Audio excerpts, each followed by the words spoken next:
जय श्री राम। आप सभी को मेरा नाम अतुलपुरी, मैं आध्यात्मिक मंत्र चिकित्सक भगवान का एक छोटा सा ब्राह्मण आप लोगों की सेवा में दोबारा उपस्थित हुआ हूँ। उस दिन मैंने बताया था आप सभी को कि आप सभी लोग मेरे से फ़ोन करने से पहले या मैसेज करने से पहले पुनः आप वीडियो दोबारा से देख लिया करें, जिससे आपकी जानकारी पूर्णतः सटीक हो। मैंने यह भी बताया था कि मैं आपको अगले दिन एक ऐसी जानकारी दूंगा जो बहुत ही आप लोगों के लिए लाभदायक होगी।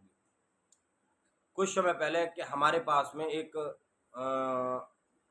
आदमी का, या आप कह सकते हैं एक ऐसे इंसान का मैसेज आया, कॉल आया, जिनकी पत्नी दिमागी रूप से परेशान थी, यानी कि उनके शरीर में किसी भी प्रकार की नेगेटिव ऊर्जा नहीं थी, लेकिन उनके पति को यह लगता था कि उनके शरीर में नेगेटिव ऊर्जा का प्रभाव बहुत ज़्यादा है।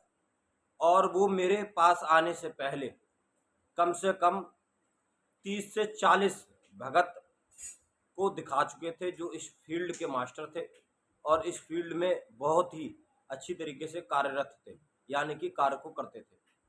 लेकिन किसी ने क्या बताया, किसी ने क्या बताया, लेकिन किसी के भी समझ में नहीं आया कि वास्तविक प्रॉब्लम उनको क्या है।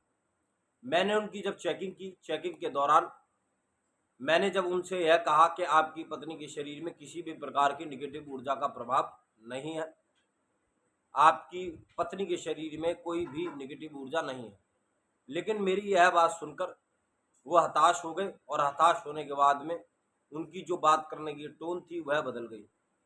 बदलने का कारण बहुत ही गहरा था। कारण यह गहरा था कि इससे पहले कम से कम 20-30 लोगों से वह चेकिंग करवा चुके थे, दिखवा चुके थे, और उन्होंने इलाज भी करवाया था। जब मैंने यह बात उनको बताई तो उनको यह बात रास नहीं आई। मैं आप लोगों को बता दूं कि मैं आप लोगों को संतुष्ट करने के लिए नहीं बैठता हूं, ना बताता हूं। मैं आपको खुश करने के लिए नहीं बैठा हूं। मेरे को जो दिखाई देगा, जो पता चलेगा, मैं उतना ही बताता हूं। उससे अधिक मैं आप लोगों को नहीं बताऊंगा और ना मैं बता सकता हूं।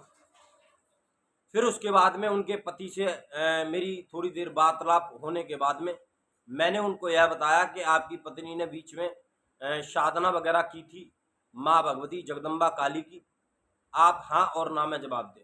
तब उसके बाद में उन्होंने कहा कि हाँ, मेरी पत्नी ने किसी गुरु के सानिध्य में रहकर या उनके आश्रम में रहकर माँ काली भगवती की साधना की। उस टाइम पर वह स्वस्थ थी। तो मैंने उनसे कहा कि वहीं से यह प्रभाव है माँ काली की इनके ऊपर प्रचंड रूप पर, मतलब कि जो साधना का प्रभाव था वह गलत पड़ चुका है और इसके कारण इनकी मानसिक स्थिति थोड़ी सी चेंज हो गई है, बदल गई है।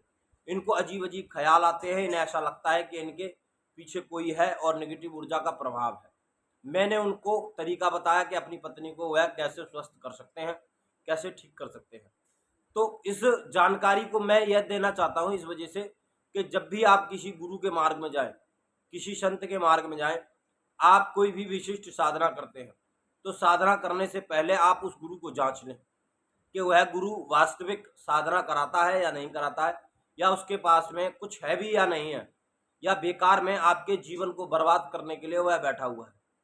मैं आपको बता दूं, मैंने उनसे यह भी कहा कि आप उस महात्मा से, जिस भगत से आपकी पत्नी ने साधना सीखी या करी, अब माँ भगवती जगदम्बा काली की साधना कर रही थी, क्या उनसे संपर्क आपने नहीं साधा? तो उन्होंने कहा कि मेरा फ़ोन काट दिया और उसके बाद में उन्होंने फ़ोन स्विच ऑफ कर लिया, यानी कि उन्होंने अपने आश्रम को भी बंद कर दिया। यानी कि यह जो किया धरा था वह उन्हीं का ही था। मैं आप सभी से, चाहे आप साधक हैं, भगत हैं या आप सीख रहे हैं, मैं आप सभी से हाथ जोड़कर निवेदन करता हूं, अगर आप साधना सीख रहे हैं या करने का प्रयास कर रहे हैं, पहले तो गुरु को जांच लें। क्योंकि पहले के लोग जो बड़े बूढ़े कहा करते थे कि पानी पियो जानकर और गुरु करो छान कर, तो ठीक है, मैं आप लोग को बताता हूँ, गुरु को परखना बहुत ही ज़रूरी होता है। जब तक आप गुरु को नहीं परखते हैं तब तक आपको पता नहीं चलता है सत्य का, और जब तक सत्य का नहीं पता चलेगा तो अपने जीवन को आप बर्बाद करेंगे, अपने पैसे को बर्बाद करेंगे। और जो गुरु लोगों को साधनाएं करवा रहे हैं वह किताबों से देखकर साधनाएं ना करवाएं।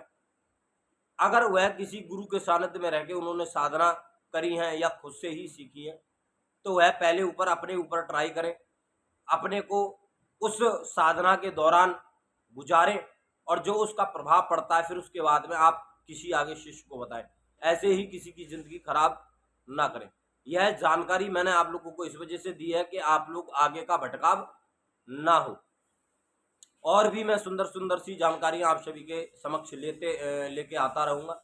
अगर आप लोग चाहते हैं कि मैं आप लोगों की जानकारियां बढ़ाता रहूं, तो आप लोग कमेंट सेक्शन में उसमें लिख दें कि आप क्या जानना चाहते हैं, क्या नहीं जानना चाहते। जय श्री राम, जय माता।